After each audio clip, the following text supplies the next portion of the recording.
ሰላም ጤና ይስጥልን የተከበራችሁ ተመልካቾቻችን ከካፋ ቴሌቪዥን ለሰዓቱ ያዘጋጀናቸውን ዜናዎች ይዘን ቀርበናል። ከዜናዎቹ ጋር ብሩክታይት ብርሃኑ ነኝ። አብራችሁን ቆዩ። ናቡ ኢትዮጵያ በቦንጋ ከተማ በቅርቡ የሚጀምረው የደረቅ ቆሻሻ አወጋገድ ፕሮጀክት ዙሪያ ከባለድርሻ አካላት ጋር ምክክር አካሄደ። ምክክሩ የተካሄደው በከተማው ችግሩ በስፋት ይስተዋልባቸዋል ተብለው ከተመረጡ 6 መንደሮች ከተውጣጡ የህብረተሰብ ክፍሎች ጋር ነው። ምህረት አብራኑ የኢትዮጵያ ፌዴራላዊ ዴሞክራሲያዊ ሪፐብሊክ መንግስት የደረቅ ቆሻሻ አያያዝና አስተዳደር አዋጅ ቁጥር 513/1992ን መሰረት በማድረግ ከየቤቱ የሚወጣውን ቆሻሻ በ3 መንገዶች ማለትም ደረቅ፣ የሚበሰብስና ፈሳሽ ተብሎ በመለየት ተገቢ ያልሆነ ቦታ ላይ ቆሻሻ የሚጥሉ አካላትን በአዋጁ በተቀመጠ መቀጮ ይቀጣሉ ይላል። የደቡብ ምዕራብ ኢትዮጵያ ህዝቦች ክልላዊ መንግስት የመንግስት ዋና መቀመጫ የሆነችው ቦንጋ ለመኖሪያነት ምቹና ጽዱ የሆነች ከተማን ከመፍጠር አንጻር የራሱን ተግባራት እየፈጸመ ይገኛል። ከመንግስት በተጨማሪ መንግስታዊ ካልሆኑ ተቋማት መካከል በአካባቢ ጥበቃና ተፈጥሮ ሀብት ላይ ትኩረት አድርጎ እየሰራ ያለው ናቡ ኢትዮጵያ የደረቅ ቆሻሻ ማስወገድና ማስተዳደር ዙሪያ በሚሰራው ፕሮጀክት በቦንጋ ከተማ 4 ቀጠናዎች የተመረጡ 6 መንደሮች ላይ እየሰራ ይገኛል። በዚህም ከባለድርሻ አካላት ጋር ውይይት አካሂዷል። በውይይቱ ላይ ንግግር ያደረጉት በናቡ ኢትዮጵያ የክልሉ ማስተባበሪያ ቢሮ ኃላፊ የሆኑት አቶ አሳያ አለማየሁ እንዳሉት ከቤት ለቤት የሚወጡ ቆሻሻዎች ምን ሂደቶችን አልፎ ነው ወደሚወገዱበት የሚሄዱት የሚለውን ሳይንሳዊ ማብራሪያ ሰጥተዋል። አቶ አሳያ አክለውም ተግባሩን እያከናወነ ያለው ፕሮጀክት ቀጣይነት እንዲኖረው የሁሉም አካል ርብርብ ያስፈልጋል ብለዋል። የፕሮጀክቱ ማብቂያ ጊዜ የተቀመጠ ቢሆንም በህዝቡ መካከል የቆሻሻ አወጋገድ ግንዛቤን በማሳደግ የተሻለ ከተማን ለመፍጠር ያስችላልም ብለዋል። የመወያያ ሰነድ በክልሉ የጽዳትና አረንጓዴ ልማት ዳይሬክቶሬት ዳይሬክተር የሆኑት አቶ መስፍን መንገሻና በናቡ ኢትዮጵያ የክልሉ ማስተባበሪያ ቢሮ የተፈጥሮ ሀብት ባለሙያ የሆኑት አቶ ሞላ ወንድሙ አቅርበዋል። በሰነዱ ከተመላከቱ ሀሳቦች መካከል አዋጅና መመሪያን በመከተል የህዝቡን ጉልበት፣ የፕሮጀክቱን ሀብትና የመንግስትን አስተባባሪነት በመጠቀም ጽዱና ምቹ ከተማን ለመፍጠር መስራት የሚችሉና ያልተገባ ቦታ ላይ ቆሻሻ የሚጥሉ አካላት በህግ በተቀመጠ መቀጮ ቅጣት እንደሚተላለፍባቸው ይገልጻል። የተቀናጀ ህብረተሰብ አቀፍ የደረቅ ቆሻሻ ማስተዳደርና አወጋገድ ላይ ዳግም ጥቅም የሚሰጥ ቆሻሻን በመለየት የማይጠቅመውን ብቻ ማስወገድ ይገባልም ነው የተባለው። በመጨረሻም ከ6ቱ መንደሮች የተውጣጡ አካላት በቀጣይ ለሚያከናውኗቸው ተግባራት እቅድ በማውጣት ውይይቱ ተቋጭቷል። የኩታ ገጠም የአስተራረስ ዘዴ ምርትና ምርታማነታችን እንዲጨምር ረድቶናል ሲሉ በካፋ ዞን አዲ ወረዳ የቦቃ ቀበሌ አርሶ አደሮች ተናገሩ። የወረዳ ግብርና አካባቢ ጥበቃና ህብረት ስራ ልማት ጽሕፈት ቤት በበኩሉ በመኸር እርሻ ከ1069 ሄክታር በላይ ማሳ በኩታ ገጠም መልማቱን ገልጿል። ማርሼ ሴፉ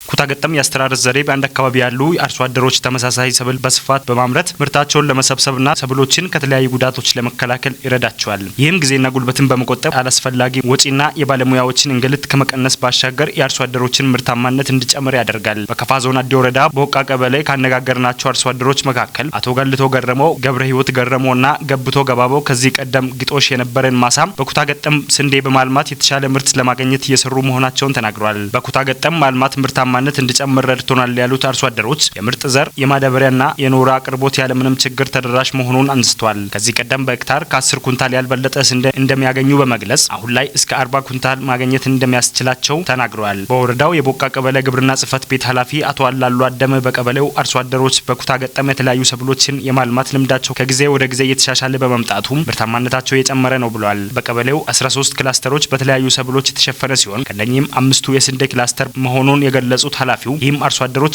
የተለያዩ ተሞክሮችን የሚካፈሉበት መሆኑን አንስተዋል። የአዲዮ ወረዳ ግብርና አካባቢ ጥበቃና ህብረት ስራ ልማት ጽሕፈት ቤት ኃላፊ አቶ ገዛኝ ገብሬም በወረዳው በመኸር እርሻ ከስንዴ በተጨማሪ ገብስ፣ ባቄላ፣ አተርና ሌሎች ሰብሎች 1069 ሄክታር መሬት ላይ በኩታ ገጠም መልማቱን ገልጿል። በወረዳው ኩታ ገጠም የአስተራረስ ዘዴ የአርሶ አደሩን ተጠቃሚነት እያሳደገ መሆኑን የገለጹት ኃላፊው በቀጣይ ይህ ተግባር ተጠናክሮ የሚቀጥል ይሆናል ብለዋል። በወጣቶች ስራ ዕድል ፈጠራ ላይ የሚታዩ ማነቆችን በመለየትና በመፍታት የወጣቶችን ተጠቃሚነት ማረጋገጥ እንደሚገባ የካፋ ዞን ስራ ክህሎት ኢንተርፕራይዝና ኢንዱስትሪ ልማት መምሪያ ገለጸ። መምሪያው ባለድርሻ አካላት በተገኙበት የ2017 በጀት የአንደኛ ሩብ ዓመት የስራ አፈጻጸም ግምገማ አካሂዷል። ዘገባው የባልደረባችን ታምራት ኃይሌ ነው። ምረት ማሞ ታቀርባለች።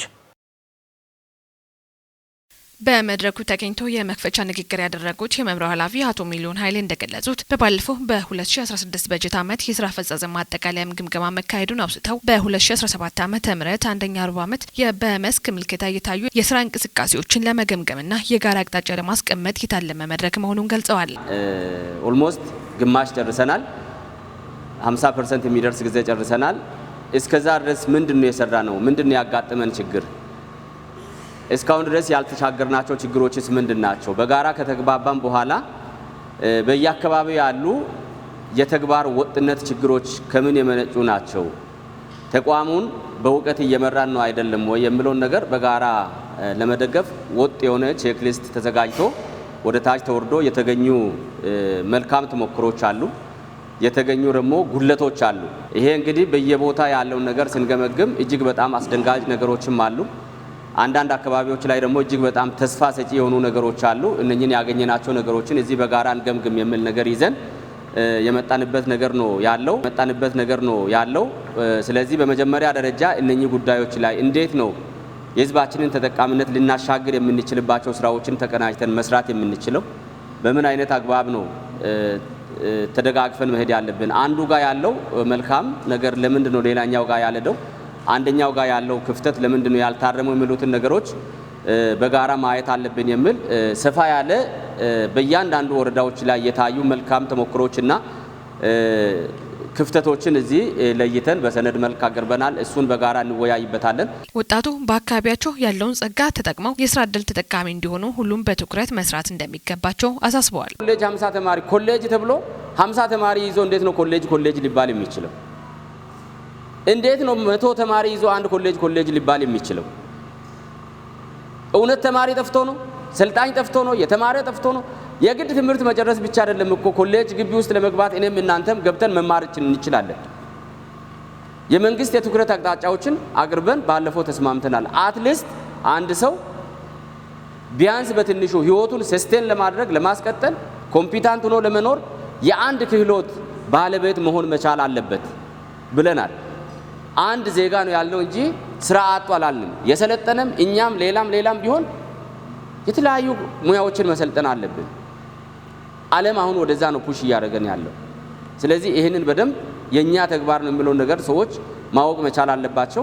በተደረገው ድጋፍና ክትትል የታዩ ጠንካራና ደካማ ጎኖችን የሚዳስስ ሰነድ የቀረበ ሲሆን በድጋፍና በክትትል ወቅትም የታዩ ማነቆችን በአጣዳፊ ሁኔታ በመለየት ወደ ስራ መገባት እንደሚገባ በሰነድ ተመላክቷል። የሁሉም ወረዳና ከተማ አስተዳደር የስራ እንቅስቃሴዎች ሁኔታ ተለይተው በስፋት ውይይት የተደረገ ሲሆን አንዳንድ ወረዳዎችና ከተማ አስተዳደሮች የስራ አጦች ልየታና መረጃ ማደራጀት ስራ በትኩረት ያለመሰራት፣ የብድር አመላለስ ላይ ትኩረት ሰጥቶ ያለመስራት ክፍተቶች፣ የስራ ዕድል ፈጠራ ምክር ቤቶች ውይይት መቆራረጥና መሰል ጉዳዮች እንደ ጉድለት ተነስተዋል። በገጠርና በከተማ ዘርፍ የወጣቶች ስራ ዕድል ፈጠራ የታዩ ምቹ ሁኔታዎችና ማነቆች ላይ ከመድረክ ተሳታፊዎች በርካታ ጥያቄዎችና አስተያየቶች የተነሱ ሲሆን በመድረክ መሪዎቹ ሰፊ ምላሽና ማብራሪያም ተሰጥቶበታል። ከውይይት ተሳታፊዎች ውስጥ አንዳንዶቹ እንደገለጹት የውይይት መድረኩ ቀሪ ጊዜያቸውን በአግባቡ በመጠቀም የወጣት ስራ ዕድል ፈጠራ ላይ ሁሉም ትኩረት ሰጥቶ እንዲሰራ የሚያግዝ መሆኑን ገልጸዋል። የዜጎችን የኑሮ ውድነት በመቋቋም ፍትሐዊ ተጠቃሚነት እንዲኖር የህብረት ስራ ማህበራት ሚና ከፍተኛ መሆኑን የካፋ ዞን ምክትል አስተዳዳሪና የገቢዎች መምሪያ ኃላፊ አቶ ደመላሽ ንጉሴ ገለጹ። በዘርፉ የሚስተዋለውን ጉድለት በመሙላት ሀገራዊ የኢኮኖሚ ለውጥ እንዲኖር እንደ ሀገር የተጀመረውን ሪፎርም ማጠናከር የሚያስችል ዞናዊ የንቅናቄ መድረክ በቦንጋ ከተማ አካሂዷል።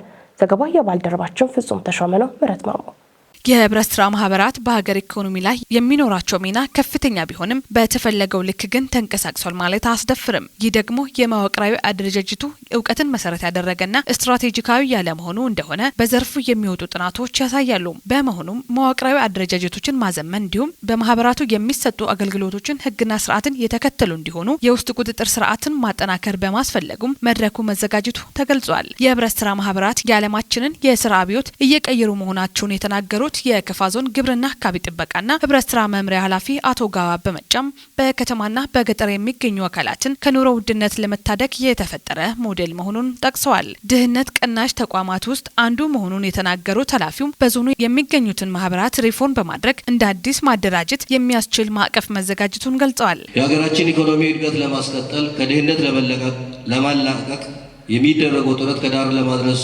ከሚንቀሳቀሱ ድህነት ቀናሽ ሴክተሮች አንዱ የሆነው የዞናችን ግብርና ደን አካባቢ ጥበቃና ህብረት ስራ ልማት መምሪያ በሀገሪቱ ለዘመናት ተንሰራፍቶ የቆየውን ኋላ ቀር የግብይት ስርዓት በዘመናዊና ፈጣን የግብይት ስርዓት ለመተካት አርሶና አርብቶ አደሩ በማህበር ተደራጅተው የመደራደራቸው አቅም እንዲጨምር አቅሙን አጎልብቶ ከውጭና ከሀገር ውስጥ ገበያ ትስስር ተፈጥሮለት ፍትሃዊ ተጠቃሚነቱ እንዲደረግ የሚያስችሉ እንቅስቃሴዎችን ሲያደርግ ቆይቷል። የካፋ ዞን ምክትል አስተዳዳሪና የገቢዎች መምሪያ ኃላፊ አቶ ደምላሽ ንጉሴም ማህበራቱ የመንግስትን ጉድለቶች በመሸፈን ሀገራዊ የኢኮኖሚ ስርዓትን እንዲሳለጥ ሚናቸው የጎላ መሆኑን ጠቁመዋል። ሌላ በኩል በተለያዩ ጊዜያት የሚፈጠሩ ኢኮኖሚያዊም ማህበራዊ ችግሮች ለመወጣት አንዱ መሳለጫ መንገዱ ነው ሲያገለግል ቆይቷል።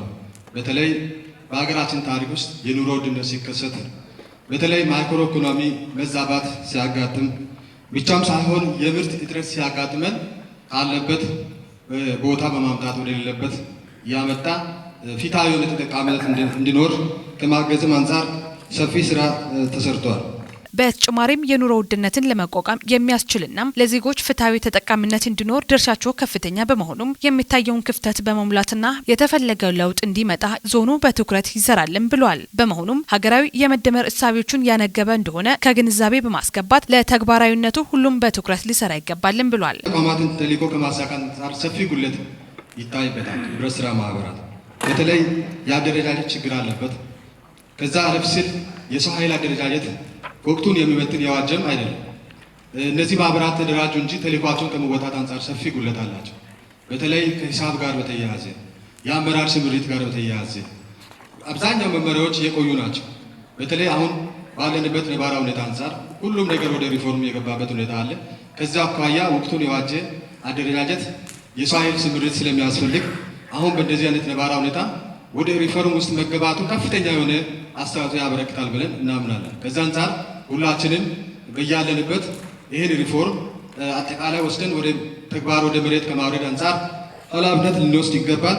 እኛም እንደ ዞናችን አጠቃላይ ያለውን ሁኔታ ዛሬ ከሰነድን ተነስተን ወደ ታች አውርደን ውጤታማ በሆነ መልኩ በአጭር ጊዜ ውስጥ አከናውነን ውጤታማ ስራ እንሰራለን ብለን እናስባለን። ይህም በእናንተ የሚሳካ ይሆናል የሚል ሙሉ እምነት አለን። በዕለቱም በክብር እንግዳነት የተገኙ የክልል ህብረት ስራ ኤጀንሲ ዋና ዳይሬክተር አቶ ቀበሌ መንገሻ በበኩላቸው ሀገራዊ የኢኮኖሚ ማሻሻያ ሪፎርም አካል አንዱ የሆነው ይህ ሪፎርም በሀገሪቱ እድገት ላይ አስተዋጽኦ እንዲኖረው ማጠናከር ያስፈልጋልን ብሏል። ያለችበት የእድገት ደረጃ በቴክኖሎጂ እያደገ የሄድበት ያለበት ሁኔታ ነው። እኛ አሁን ማህበራቶችን እያየን እየገመገምን ያለነው ማኑዋሊ ነው ማለት ነው። በተለምዶ ነው እየመጣን ያለ ማለት ነው። ስለዚህ ወደ ዘመናዊ መግባት አለባቸው።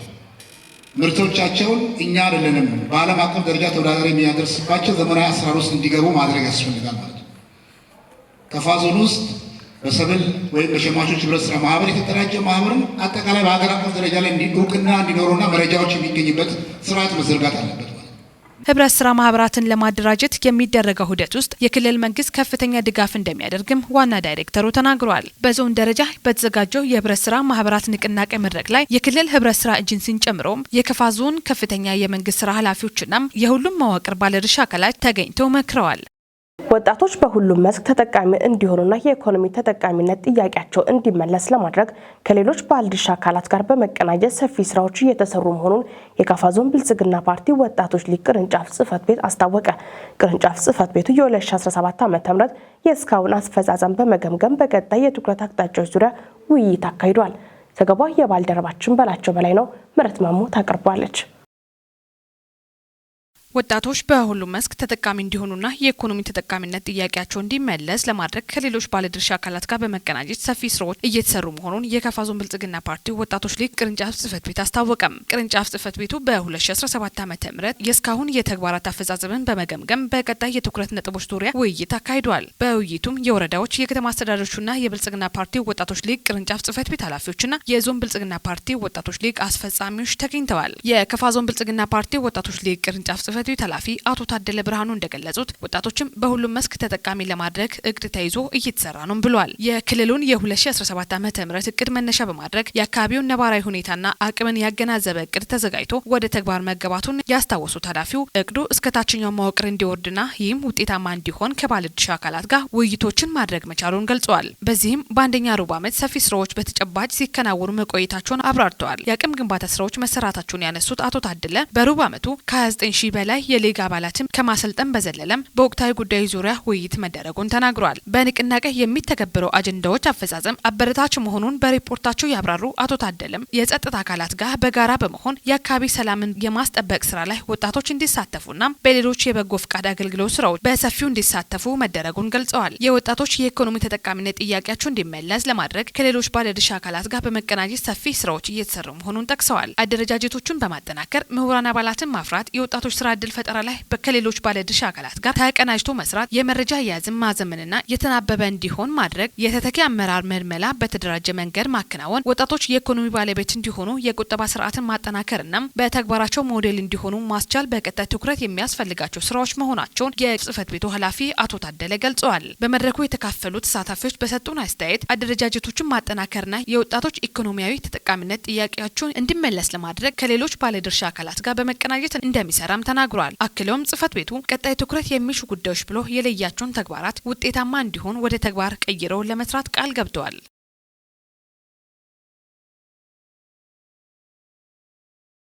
መንግስት የትምህርት ሴክተር ማነቆችን ለመፍታት እየተገበረ ያለው ማሻሻያ አዎንታዊ ለውጥ እያሳየ እንደሚገኝ የደቡብ ምዕራብ ኢትዮጵያ ሕዝቦች ክልል ርዕሰ መስተዳድር ዶክተር ኢንጂነር ነጋሽ ዋጌሾ ተናገሩ።